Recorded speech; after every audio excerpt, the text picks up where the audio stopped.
Okay, thank you. Good morning. Welcome to day 2 for SREcon Europe.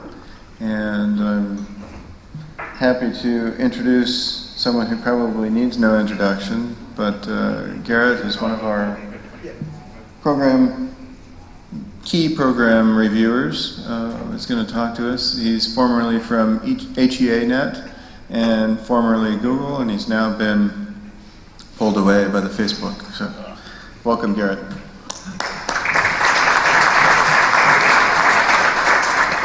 Thanks, Kurt. So I'm here to talk today about one single thing that I guarantee will justify the cost and time of you coming to this entire event, and probably a couple of others as well. And I know that's a big claim to make, so bear with me.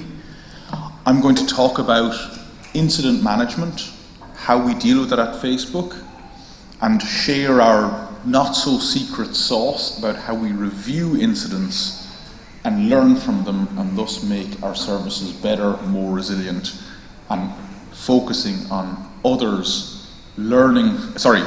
teams learning from the mistakes of others rather than just from their own mistakes. And that has huge value for us, and I hope for you too. So we've heard many success stories here at SREcon. For SRE, we do great things, we build huge systems, but for any company, an organization that builds large systems, complex systems, distributed systems, internet scale systems, its failure is not a matter of if, it's a matter of when, and we need to be able to deal with that. And Facebook focuses firmly on trying to take success from incidents, making sure that we see failures as an opportunity to learn and to do better. So just to give you an idea of Facebook's reach and scale, we're over 1.6 billion monthly active users. Actually, this slide is a little out of date. The Instagram is now above 500 million monthly active users. So the impact of an incident, the impact of a Facebook incident is large. People rely on Facebook to keep in touch with their friends and family. People rely on Facebook for their social activities. With Facebook at work, people rely on Facebook now into their work lives as well as just their home and social lives. So we take incident management very, very seriously indeed. Not only that, but when everything else is failing around us, services like Safety Check, when a natural disaster happens or something like that, people rely on Facebook services to find out that their friends and family and loved ones are safe and well. So what I'm sharing today are the thoughts of a company who really need to minimize the impact of incidents, if not avoid them altogether. That's not realistic, but we can avoid what we can, and we can minimize the impact. And I'd like to share with you and explain a little bit about how to review and why it is so valuable to review incidents rather than just treat them as inconveniences, to see them as something of value that we can learn from. So let me start with an anecdote. You may have heard this already. I found it attributed to Tom Watson Jr., who was the longtime CEO of IBM and an instrumental figure in the information revolution. And the story goes that a young executive in the company made a number of poor decisions that resulted in the company losing several millions of dollars. And this executive was summoned to Tom's office, and he was sure he was being summoned there to be dismissed. So as he walked in the door to Tom's office, he said, I suppose after this set of mistakes, you'll be firing me. To which Tom's response supposedly was, why on earth would I do that? I just spent a couple of million training you. So there's real value in learning from mistakes. So we've heard about the virtuous cycle. If we look at this in kind of a 3-point cycle, just to give kind of the background of how we manage incidents. The first thing is we resolve the incident. right? No question, nothing else is of importance except to resolve the incident. So we really want to just ensure that service is back. We'll figure out the rest later, but we want to put a good fix in place, restore service, get things back on the straight and level. From that point on, we want to learn. And John Powell quote, the only real mistake is the one from which we learn nothing. And if there's kind of one point you take away from this, that is the mistake. Make sure that when you have incidents, you learn from them, you do better next time. You know, and I found it attributed to a number of people, but most recently I think Goldie, who said, I've learned so much from my mistakes that I'm thinking about making a few more. And that's really getting it, I think, you know, to say, we can really do something with mistakes. And then we learn. There's no point in figuring out root cause and root cause analysis and learning from our mistakes unless we do something with it. So we need to prepare, and this is the real virtuous cycle. And this is how we ready ourselves for hopefully avoiding the next incident. So looking across a number of companies, I've worked in a few different companies, and I've spoken to many people in many different companies about incident management, incident review, and so on. And there's a couple of patterns I've seen. So the first one is the kind of service X breaks, we'll manage the incident and fix it. That's it. That's a huge disappointment to me, but it's still very common. We can do better. The next piece is to add corrective actions, learn within the team. What can we do better? Do some preparation, and thus, by having an incident with service X, we've come up with a better service X. Okay, so that's good, we're on the right track. We've improved the service that had an incident. We can do better. At Facebook, we have what we call this production review or production SEV review. You'll hear Facebook people talking about SEV review, where we don't want to just improve service X.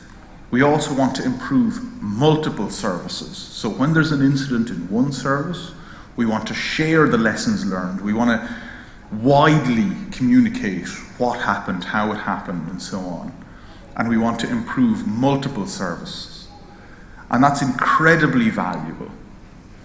So let's just talk briefly about how we manage an incident at Facebook, just to give you the context. Every company has a slightly different way of managing incidents, but this is how we do it. So when an incident happens, typically the discoverer is the owner of the incident. They usually discover an incident is happening through monitoring or alerting, or they get paged or whatever. So, and we've invested in Facebook, we've invested a lot of time in tooling to ensure that people get paged promptly, and also that we have the tools for incident management so that the communication can occur. And that is the primary focus of the person who's just been alerted. We want open communication across a wide range of potentially linked and interdependent services. Hey, there is an incident happening. We categorize incidents with kind of SEV 1, 2, and 3, SEV 1 being, a very serious incident, SEV 3 being less serious. We typically bias towards over-categorization, in that if there's a risk it's a SEV 1, we label it a SEV 1, because then it will get treated perhaps a little too seriously. That's great, we can downgrade it to a SEV 2 or a SEV 3 as we discover more. But initially, we want to communicate widely, over-communicate if, that's the risk, but it works well. And we want to over-categorize so incidents are treated very, very seriously and rectified very, very quickly. So as the incident progresses, the next step is, if it's not something really quick to fix, in which case the on-call will, if it's a one-liner, they'll fix it, of course. If it's larger than that, they have a method of escalating to what we have in Facebook. We call them IMOCs, or Incident Managers on Call. So these are a group of separate kind of subject matter experts, but also generalists, whose responsibility is to be on call for typically a group or a category of services. And they come in as the incident commander. So the on-call person now hands over the incident and says, I'm going to work on fixing this. You work on communication, getting me the right people, protecting me from overzealous people asking me for status reports and so on. So the incident commander, the IMOC, has an explicit non-goal of fixing the incident. They are not there to technically fix the incident. They are there to enable other people to fix the incident. So they will do things like add a fresh perspective. They will do things like act as a human mutex. If multiple people are trying to fix things, they will say, no, let's try your idea first, everyone else stop. They will do things like define, okay, here's how we're going to communicate. Let's move all our communications to this conference bridge or this IRC channel, or split between these two IRC channels. They will act as the person who gets the right people in a war room to fix the incident. They will go looking for people, which means we've got a very clear definition of who is doing what. They also act as, I mentioned the kind of the umbrella against overzealous people asking for status report. They also act as something like a blame umbrella. I've heard the term used. So once somebody escalates to an IMOC, they can feel comfortable that they can then carry on with their technical fixing duties and not worry about the incident. The IMOC has it. They will possibly pull in other IMOCs, but they will pull in the right people. They will ensure that communication continues to happen at a regularly paced interval, and that the incident will be resolved and communicated widely. So, once the incident is resolved, we focus on how can we learn and improve from this. So here's where we have, in Facebook we call them SEV reviews. And this is all about learning. So, before I jump into that, very briefly, we need a set of tools to enable us to both manage the incident effectively and efficiently, but also collect enough data that we can usefully learn from the incident, when the focus, when managing the incident, is absolutely not to collect data to help learn from things. The focus is singularly fix the incident. So our tools work for us to support us in gathering that information. So we use things like IRC very heavily.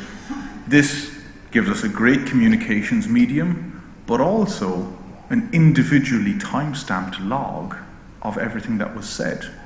That's great for building up a timeline of what happened, who said what, when, in what order. We have a centralized platform called SEV Manager, which is our single source of truth and knowledge for all ongoing and past historical incidents. And in fact, we actually, it has some meeting management functions, so that we actually use the same platform to do our SEV reviews and plan them. So all of the information is in a separate place, and you can see there's some various different category SEVs ongoing or that happened in the past. And SEV Manager acts as a jumping off point for many associated tools, links to graphs. It will display some graphs in line. We can see who's on call for some various different roles. We can find out who's the incident owner, who's the IMOC, who's handling stuff. Is the incident in progress, or is there a workaround in place, or is it resolved? What is the status? And in the incident report piece, people can start to fill in, once the incident is resolved, here's what I noticed, it seemed to do this, here was the impact, we've discovered some new data about it. So this becomes our single source of truth, both for incident management and for learning later. So you can see some pretty highly relevant graphs on the side. It's all in one place, really easy to access. We use things like Messenger to communicate. And I call out Messenger explicitly. We use it heavily during normal business. Like most companies, or like many companies, we eat our own dog food. We use our own internal tools for things like messaging. Which means, during an incident, it raises the interesting question of what happens when an incident takes out your internal platform or your internal network or some service that your communication tool is dependent on. So we need to make sure that we have methods in place that our internal communication systems and SEV management systems or incident management systems are resilient to these types of failures. So platform Messenger Facebook and Messenger rely on our Facebook platforms being up and available. IRC, corporate IRC relies on those servers and the corporate network being up and available. Access to the SEV Manager platform relies on a chunk of infrastructure being available. So we need out-of-band, well understood out-of-band communications to be in place. We have a number of conference lines and numbers. We have services that are supported by third parties where it is most unlikely that they will share a common fate with our internal services. Our primary focus always being that no matter what happens, we can communicate efficiently and effectively and resolve an incident. For things like SEV Manager and IRC and internal systems, we can bring them up out of a black box. And again, we have a well understood process for doing this. We can bring them up out of band and say, okay, the corporate system is gone away, fail over to our black box, our out of box temporary system. That's where everything will happen. Because we've invested so much time in making sure all this will work, no matter what happens, hopefully, it means when an incident does happen, we don't need to focus on fixing our communications. We don't need to focus on fixing our tooling. We already have methods of doing that. We just bring them up and we're back focusing on the incident at hand and resolving that. And that's very, very important. It's critical to be able to do that. So, as I said, the main focus of this, the most valuable part of this, is learning from incidents. And this is just so incredibly valuable. I can't repeat it enough. Right? So what anti-patterns have I seen in other places? So one of them is I call the single person post-mortem. So somebody resolves an incident and gets assigned, okay, you write the post-mortem.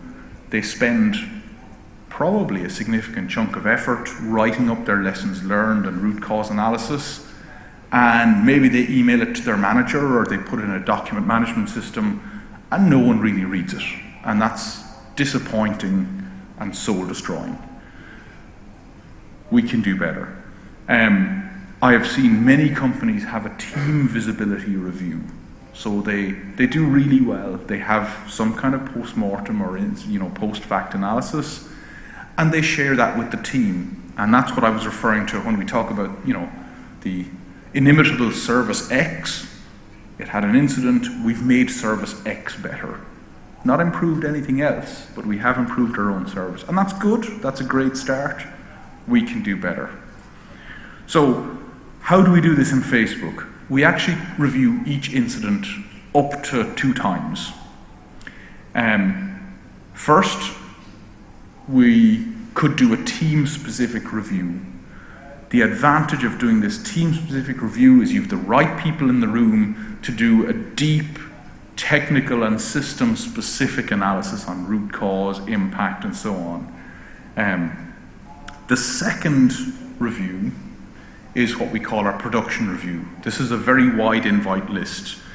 And I've heard things, it's a two-way discussion. So the people attending the review also feed in their experiences because they've also had incidents on their service, like as not.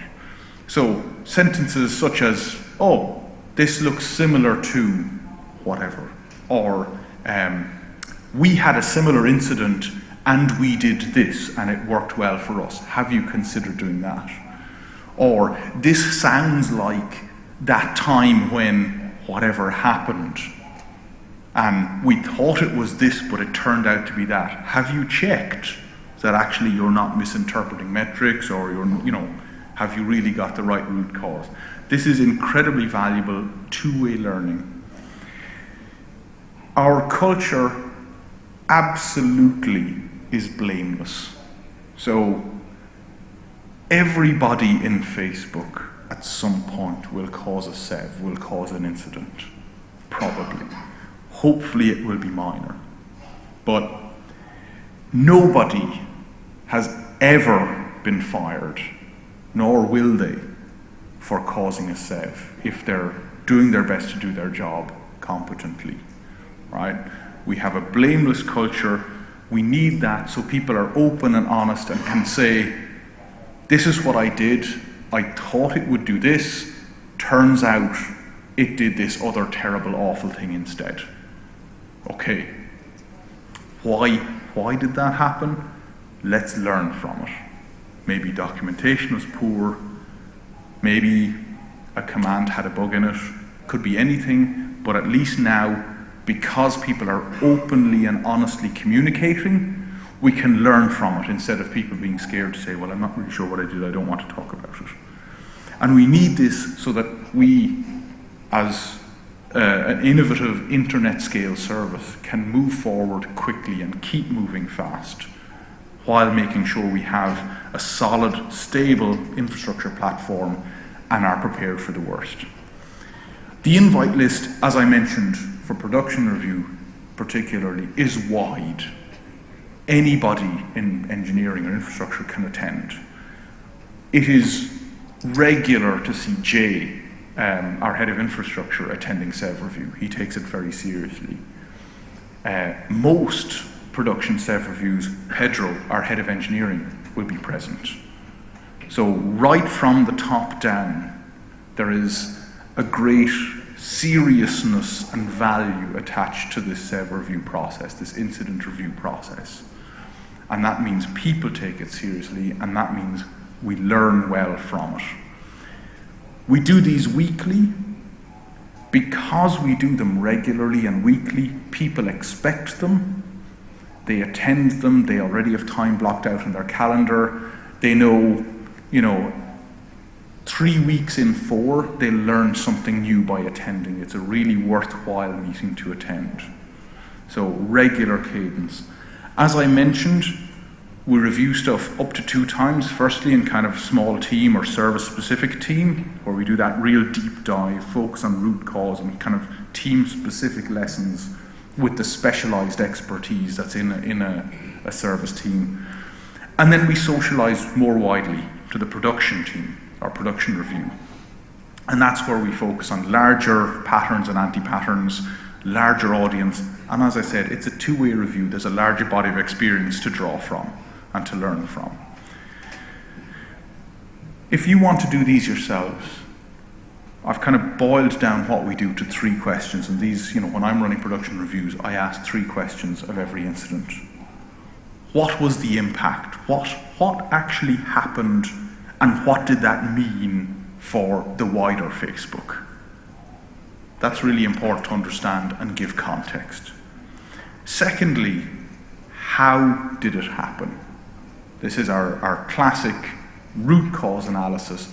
What sequence of events led to this incident?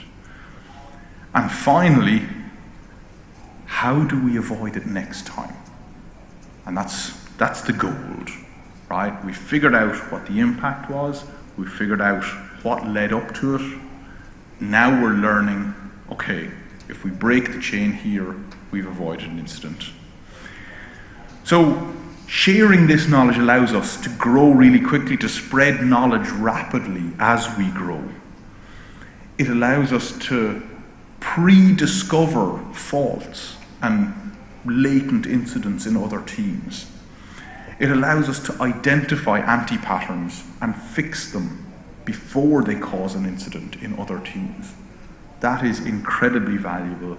That is the role of SRE. That is the virtuous cycle. So I've spoken about how we do incident management, I've spoken about the tools, I've spoken about how we review them. So let me leave you with two pieces. One, what next? Are we done? No. We have good data on the number of SEVs and the classifications of SEVs, so these are the incidents. This is really useful for failure budgeting and so on, system stability analysis. But I just wanted to mention a word of warning, because somebody commented on this graph, oh, it looks like you're saying the number of SEVs in Facebook is going up. And, you know, is that a good thing? I'm like, that's a great example of a bad metric. If you have somebody who says, okay, our success metric is the number of SEVs goes down without understanding context, what you have just created is a metric that encourages engineers to not report incidents, to under-report incidents, to under-classify incidents as, you know, SEV2 or SEV3 instead of SEV1. That's a terrible idea. So we have to maintain the open, honest, blameless culture and keep those metrics. But we have good metrics for SEVs. What are we missing? What could we improve on? So we still collect data on repeated incidents effectively manually. We're getting pretty good at it, but it's still a bit manual. It would be great to automate that. We'd like better data on incidents that occur more than one time and are somehow interrelated. So we're working on how we can improve that data gathering so we can really see objectively the value of our review process. We know it has tremendous value. It just hard to put an objective value on it. And this is the typical SRE problem. It's like, how do you claim credit for the incidents that you've prevented? Right?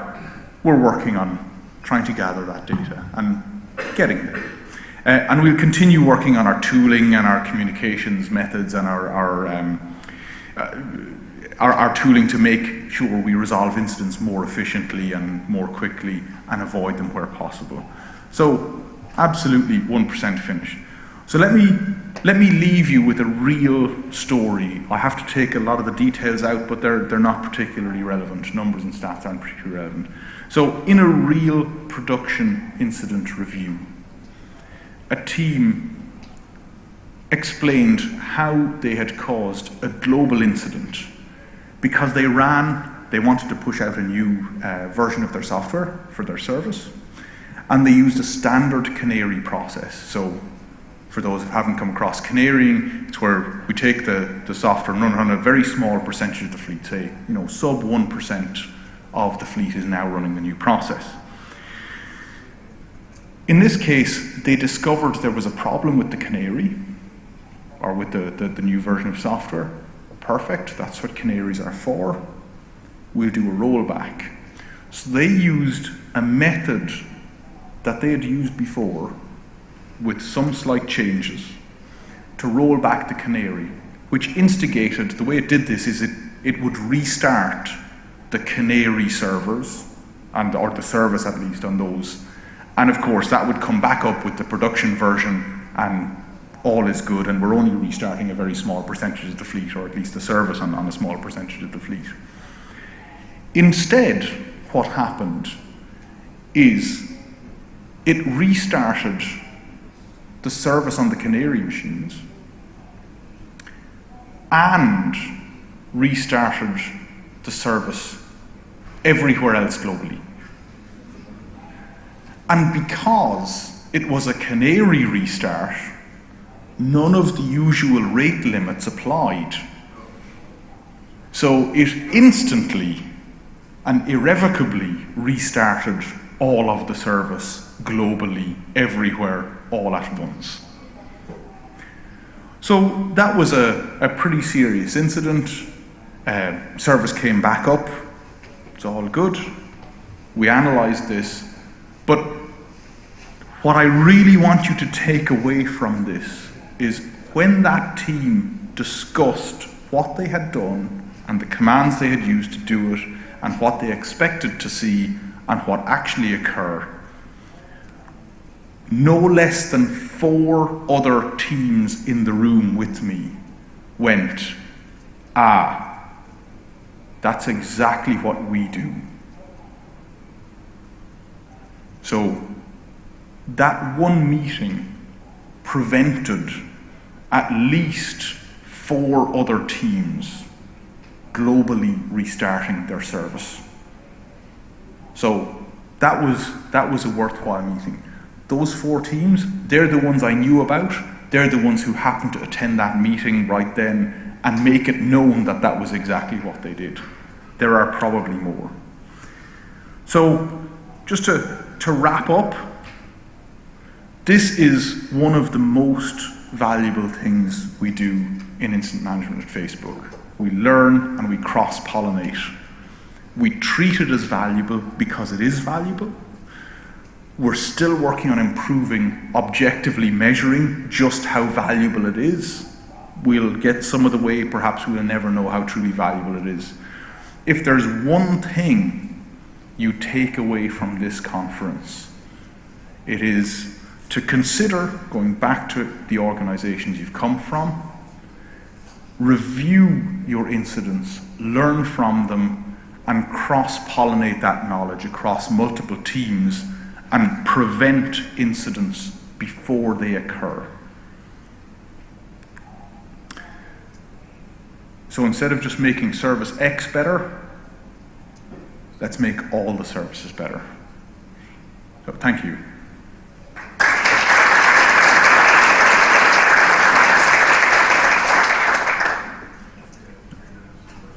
Okay, I've got a couple minutes for questions if there are any.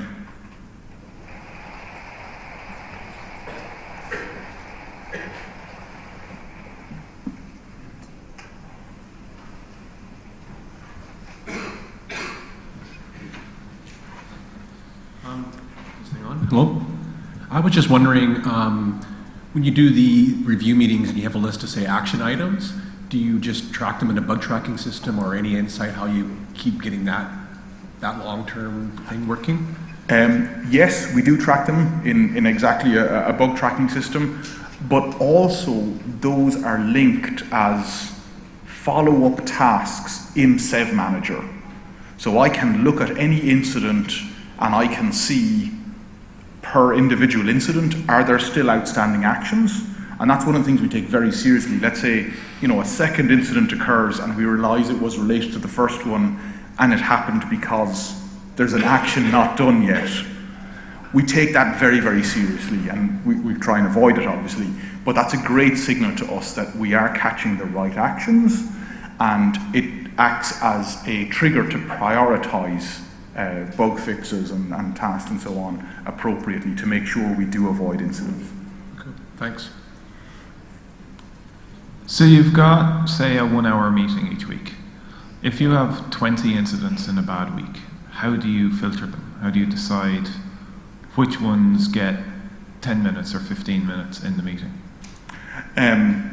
Great question. We currently do that roughly manually. We actually have 2 production meetings. So we have an EMEA one, which I run, and there's a Menlo Park US one, which a colleague Nick of mine, Nick Harl, he runs that one. So we divide it that way. But also we don't necessarily review every incident. A lot of incidents are relatively minor, where we evaluate coming up to the meeting. The lesson learned from this is, for example, put pre-commit hooks in the code. We already know this is a good lesson. We will tell the team, please put pre-commit hooks and testing or unit testing or automated testing in your code. That will fix it. N other teams have already done that. We're not going to review this, or you're free to review it in a team review if necessary. So we do try and keep it within the time boundary. The way we run it, we actually have an hour and a half per week, or per meeting, an hour and a half to 90 minutes. Generally, the number of incidents we'll actually review in a production review is somewhere between 1 and 5 or 6. So usually we'll finish early, usually we'll finish in about 60 minutes, but we have that time allocated in case we have a particularly bad week. We don't have many of them, thankfully. So hopefully that answers your question. Yeah, thanks, Garrett. Okay, one more. One more, yeah, thank you. So who owns, so let me just give you a scenario I find problematic, right? I'm sort of constantly chasing the guys down to follow up on incidents, and worse, I have to constantly sort of chase down the engineering teams to follow up on incidents. Is that the case at Facebook, or do teams feel like, oh God, I have this incident, I need to, is there a constant nagging and sort of like almost chasing people down, or is it people they end up in this incident review, they end up with an incident and they're actively working on it to get it closed? So this is actually while an incident is running? Oh, no, afterwards. It's always, everyone, I know certainly most companies, we all pile on and get the incident resolved, right? And right. Get your service back up. It's more the administration, the paperwork, the lessons learned, the follow through. How do you sort of instill that across the organization so it's not a burden, it's not like, oh my God, there's my paperwork I need to do now because we had this, that it's much more of a natural learning cycle as you described? Yes, good question. Most of it is, how would I describe it, or how would I describe it? The shared commitment to be better, the human nature that if I cause an incident or if I'm responsible for, resolving a bug that I know will resolve further incidents or at least make sure that one isn't caused again, I'm highly incentivized personally to not be the person in the next review meeting with some other team saying, well, if you just fixed your bug, we wouldn't be sitting here talking about that again. So a lot of it is human nature. We do keep stats. As I said, all the follow-up bugs are linked in SEV Manager and tracked there. We have an automated script that kind of gives a very light nag saying, hey, I notice, this is a high priority bug. And we do have, I should have said it, we have different categories of bugs, or different priorities of bugs, I guess. So we would have the red hot priority 1 follow-up bug, which is, this is utterly broken, you need to fix this immediately before it causes 1 or 2 more incidents. Then we have the long-term follow-up bugs. That's also possible to put in and track. And we quote-unquote nag accordingly, or at least the bot does. But mostly it is the good culture, the virtuous cycle that says, look, we've invested all this effort making sure we've done a good root cause analysis and have learned from this. Now let's fix it instead of just leaving it there. Hopefully that answers your question. Yeah, no, thank you. Thank you. All right. Thank you, Garrett. Thank you.